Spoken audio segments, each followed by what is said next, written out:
प्रतिशोध की भावना किसी भी परिस्थिति में अनुचित है। इससे कुछ भी प्राप्त नहीं होता। ये व्यक्ति को अंधकार की ओर धकेल देती है। संकट के समय शक्ति काम आए ना आए, किंतु बुद्धि अवश्य काम आती है। बुद्धिमान वही होते हैं जो परिस्थिति देख और समझकर निर्णय लेते हैं और उसका सामना करते हैं। अधर्मी कितना भी बलवान क्यों ना हो, किंतु धर्म को कभी पीछे नहीं हटना चाहिए।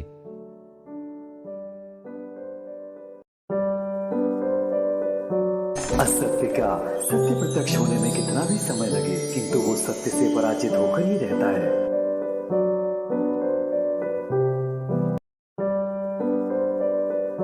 अकस्मात भीषण परिस्थिति किसी के भी जीवन में आ सकती है। ऐसी विकट परिस्थिति से हमें शीघ्र बाहर निकल आना चाहिए।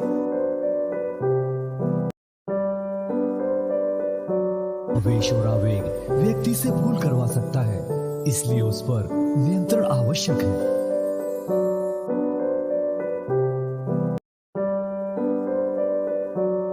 दायित्वों को निभाते हुए माता पिता की आज्ञा का पालन करने वाला योग्य व्यक्ति कहलाता है।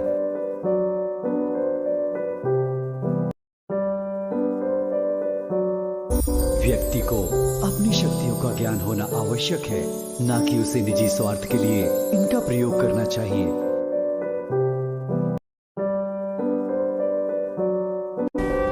भगवान की भक्ति भी मर्यादा का पालन करने पर ही सफल होती है।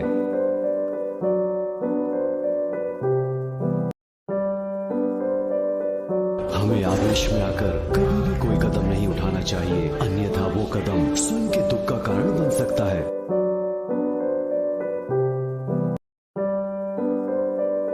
युद्ध हो या प्रतियोगिता, जो भी युक्ति एवं बुद्धि के साथ भाग लेता है वही विरोधी को कठिन चुनौती देता है।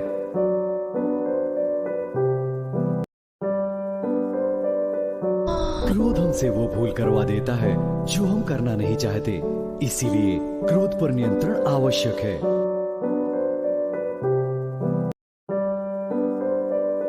हमें कोई भी कदम उठाने से पूर्व उसके होने वाले परिणाम पर अवश्य विचार करना चाहिए, अन्यथा परिणाम भुगतना पड़ सकता है।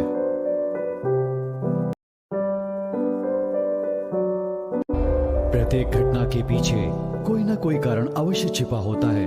हमें उसकी धैर्यपूर्वक प्रतीक्षा करनी चाहिए। नियति अपना कार्य करती है, किंतु उसके कारण हमें अपना कार्य या कर्तव्य नहीं छोड़ना चाहिए, क्योंकि प्रत्येक कार्य के पीछे एक विशेष उद्देश्य छुपा होता है।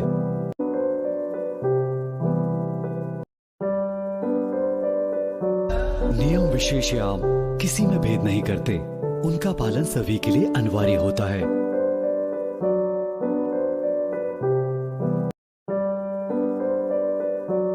भूल छोटी हो या बड़ी, परिणाम तो नकारात्मक ही होता है, इसलिए हमें सोच विचार कर ही कार्य करना चाहिए।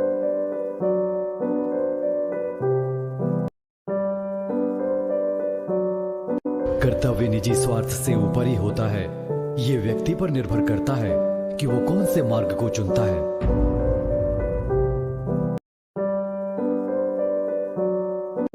वरदान एवं शक्ति लोक कल्याण एवं स्वयं की रक्षा के लिए होते हैं, ना कि दूसरों का अहित करने के लिए।